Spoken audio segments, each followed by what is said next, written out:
Excitation, excite हो जाएगा। If electron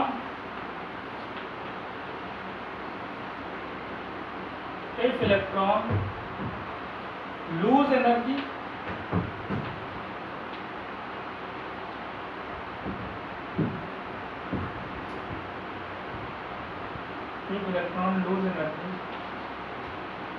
then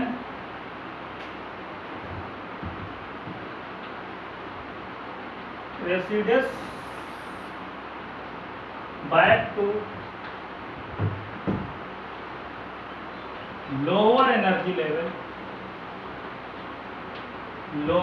residues back to lower energy level means de-excitation.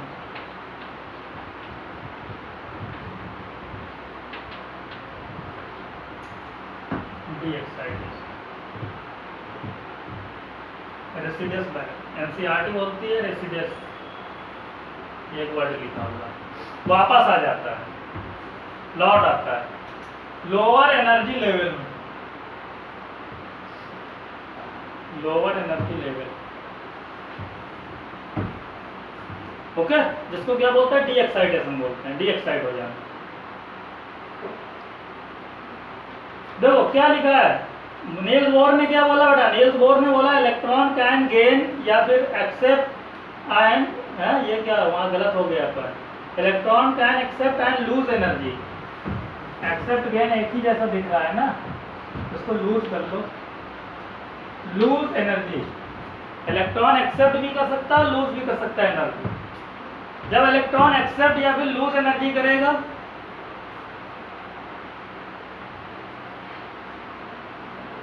Point number 5 मैंने क्या बताया था बताओ, जस्ट इससे पहले देखो वहां पर मैंने बताया था electron can neither gain nor lose energy. Niels Bohr ही कह रहे थे, बोल रहे थे कि नहीं, और यहाँ क्या बोल रहे हैं, गेन भी करेगा और क्या करेगा, लूज भी करेगा। ठीक है, वहां पर हमने बोला था इलेक्ट्रॉन क्या है, ना तो एनर्जी गेन करेगा ना तो लूज करेगा, और यहाँ पर बोल रहे हैं इलेक्ट्रॉन एनर्जी गेन भी कर सकता है, लूज भी कर सकता है।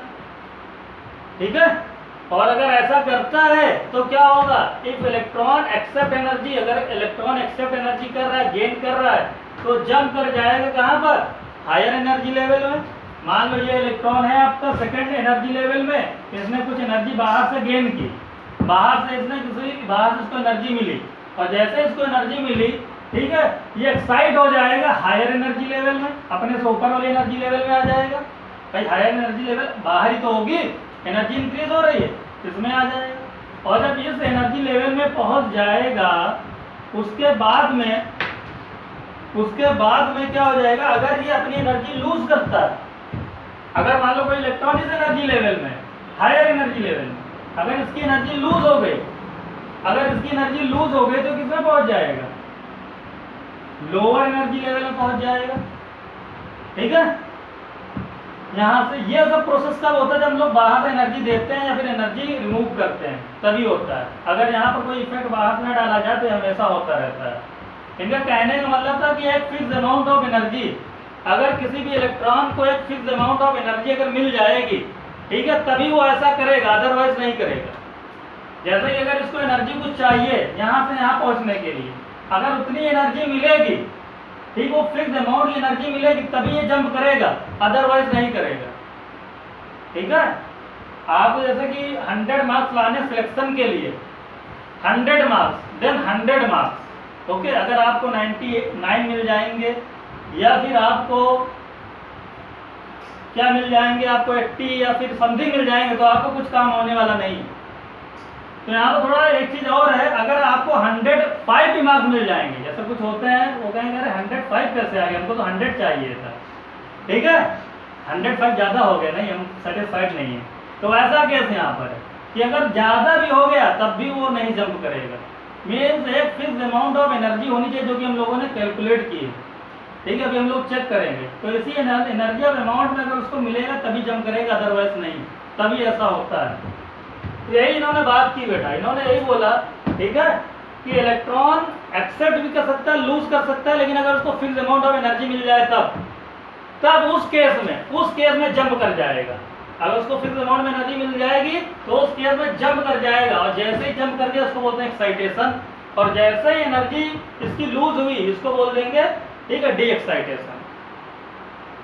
ठीक है, जैसे मान लो क्या थी, इलेक्ट्रॉन की जो एनर्जी थी,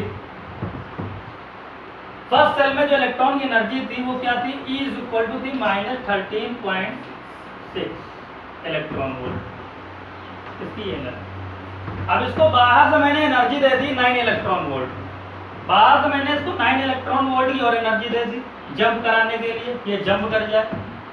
तो इसमें देखो बेटा, अब हर एक सेल की एनर्जी आप देख रहे हो, याद रखना, इसलिए मैंने यहाँ पर लिख दिया था।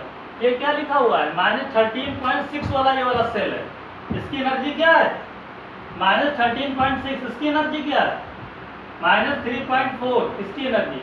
इस सेल की एनर्जी क्या है, थर्ड सेल की एनर्जी -1.51, इसकी एनर्जी क्या है -0.85। तो अगर मुझे इलेक्ट्रॉन को इस सेल से इस सेल में जंप कराना है, मैं चाहता हूँ ये इलेक्ट्रॉन जो है, ठीक है, n इज इक्वल टू 1 से n इज इक्वल टू 2 में जंप कर जाए, और मैं उसको कुछ एनर्जी दे रहा हूँ, तो मान लो मैंने उसको 9 इलेक्ट्रॉन वोल्ट की एनर्जी दे दी। ठीक है, अब जैसे ही 9 इलेक्ट्रॉन वोल्ट की एनर्जी लेगा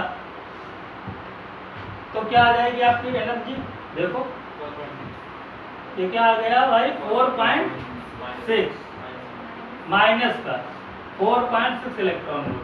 तो क्या 4.6 इलेक्ट्रॉन वोल्ट का कोई सेल वहां पर आपको दिख रहा है? हाँ? नहीं है ना, 4.6 का नहीं, मीन्स ये एक्साइट करेगा ही नहीं, मतलब कोई भी एनर्जी दो, यानी वो सेल है ही नहीं इसके लिए, तो वो एक्साइट करेगा ही नहीं, जा ही नहीं सकता। अब मैं मान लो इसको दे दूं -13.6, 13.6 को थोड़ी ज्यादा एनर्जी दे देता हूँ, मैं 11 दे देता हूँ एनर्जी। ठीक है, इसको हम 11 दे देते हैं एनर्जी, 11 इलेक्ट्रॉन वोल्ट। तो 11 इलेक्ट्रॉन वोल्ट देंगे क्या हो जाएगा -2.6। क्या ऐसा कोई है आर्बिट? नहीं है, यानी इलेक्ट्रॉन जंप नहीं करेगा। अब मैं मान लो इसको एनर्जी दे देता हूँ 10.2, -13.6 को मैं एनर्जी देता हूँ 10.2। इसको देखो कैलकुलेट करके, ये क्या आ गया -3.4, यानी -3.4 वाला सेल है। यस बिल्कुल है, यानी अगर इलेक्ट्रॉन को ये एनर्जी मिल जाए -10.2 इलेक्ट्रॉन वोल्ट, ठीक है, जो कि एक फिक्स्ड एनर्जी है, अगर ये एनर्जी इस इलेक्ट्रॉन को मिल जाएगी तो जंप कर जाएगा, इसमें जंप कर जाता है तो इसमें आ जाएगा, रहेगा नहीं, वो भी बाद में नेक्स्ट पॉइंट हम डिस्कस करेंगे। जंप कर जाएगा यानी अगर उसको ये एनर्जी मिल जाए तो 10.2। ओके, तो ये बात थी कि इलेक्ट्रॉन क्या कर जाता है, जंप कर जाता है अगर उसको फिक्स अमाउंट में एनर्जी मिल जाती है तब, अदरवाइज कोई भी एनर्जी दे करके हम उसको जंप नहीं करा सकते। समझ में आया? यानी कि अगर इसको अपनी एनर्जी लेवल में वापस जाना है तो इसको क्या करनी पड़ेगी, इतनी एनर्जी उसको क्या करनी पड़ेगी, रिमूव करनी पड़ेगी, तभी अपनी एनर्जी लेवल में 13.6 में वापस जाएगा। समझे कि नहीं? ठीक है, जितनी एनर्जी गेन की उतनी इसको रिमूव करनी पड़ेगी। तो यहाँ से एक चीज क्या निकल करके आई सामने, एक चीज ये निकल करके आई, एनर्जी डिफरेंस आपको दिख रहा है, यानी एनर्जी 2 से एनर्जी 1 में कुछ डिफरेंस आपको दिख रहा है। तो यहाँ पर देखो इलेक्ट्रॉन कुछ एनर्जी थी, मान लो E1 थी, ठीक है, इसने कुछ एनर्जी इसको मैंने दी गेन की, मान लो 10.2 एनर्जी इसमें गेन की, उसको मैंने बोल दिया डेली, और मैं इसको भेजना चाहता हूँ E2 में, तो किसमें चला जाएगा, जो एनर्जी है ये क्या E2 की है कि नहीं है? ये एनर्जी किसकी थी, E1 की, बोलो ये किसकी थी, E1 फर्स्ट एनर्जी से मैंने कुछ इसको एनर्जी दी, ये किसमें पहुंच गया, E2 में पहुंच गया, तो इक्वल टू क्या हो गया E2। तो ये एक एक्सप्रेशन आती है, मीन्स ये क्या है, डेल E मीन्स एनर्जी का जो डिफरेंस होगा वो क्या होगा, E2 minus E1। Main difference in energy होता है higher energy to lower energy, del E is equal to E2 minus E1। इसको लिख लो जल्दी, इसको काम करते हैं।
अगर इसको E1 से E3 में आना होगा तब क्या होगा, बोलो। E1 से E3 में आना होगा तब क्या होगा,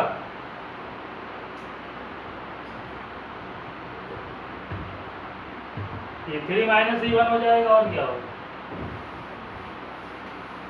तो एक चीज यही इक्वेशन ना याद रखो, एग्जाम में कुछ भी आपसे पूछ सकता है, हो सकता है वो इनफाइनाइट से आपको E1 में जंप करा दे।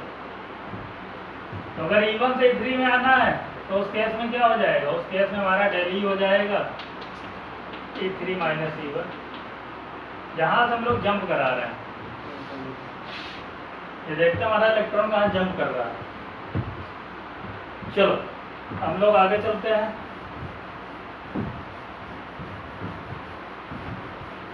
इसमें एक लाइन लिख लो, एक पॉइंट लिख लो नोट बना करके, जिसके ऊपर ये बात हुई थी। लिख लो, एन इलेक्ट्रॉन गेन और lose energy, an electron gain और lose only those energy, an electron gain और lose only those energy which are equal to difference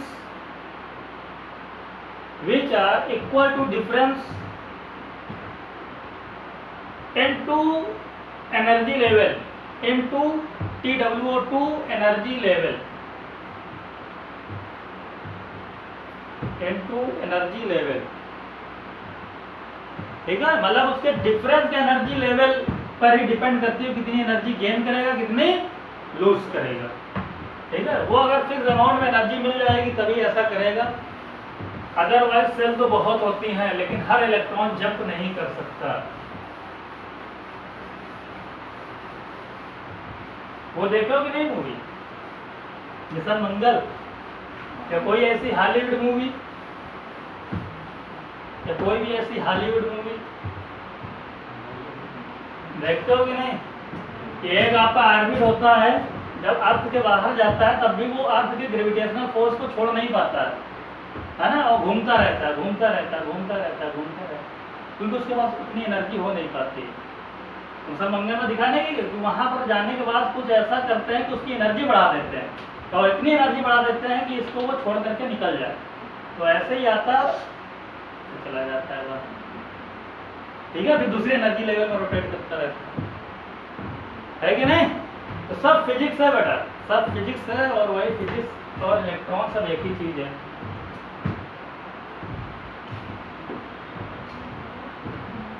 movie देखा करो,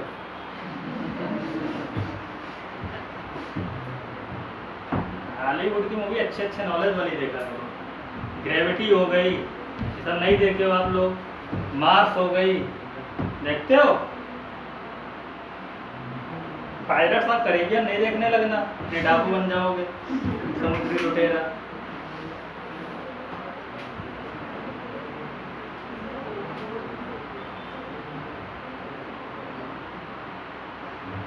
हाँ चलो हम लोग नेक्स्ट टॉपिक पर चलते हैं, एटॉमिक स्पेक्ट्रम। एटॉमिक स्पेक्ट्रम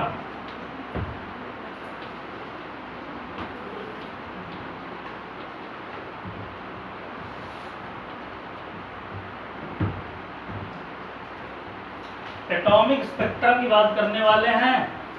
बहुत इंपॉर्टेंट टॉपिक है, और यहाँ से क्वेश्चन हमारे अच्छे क्वेश्चन एक न्यूज़ बोर्ड से या फिर एटॉमिक स्पेक्ट्रम से, यही दो जगह से दिखेंगे। स्पेक्ट्रम आपने फिजिक्स में पढ़ा होगा, याद होगा, है ना। यानी कि बहुत सी आपको लाइट वेव दिखती हैं, जैसे अलग अलग कलर की स्पेक्ट्रम आपको नजर आते हैं, ब्लू, ग्रीन, है ना, और वाइट वगैरह, विबग्योर जिसे बोलते हैं, विबग्योर, है ना। अलग अलग स्पेक्ट्रम होते हैं लाइट के, 7 स्पेक्ट्रम होते हैं।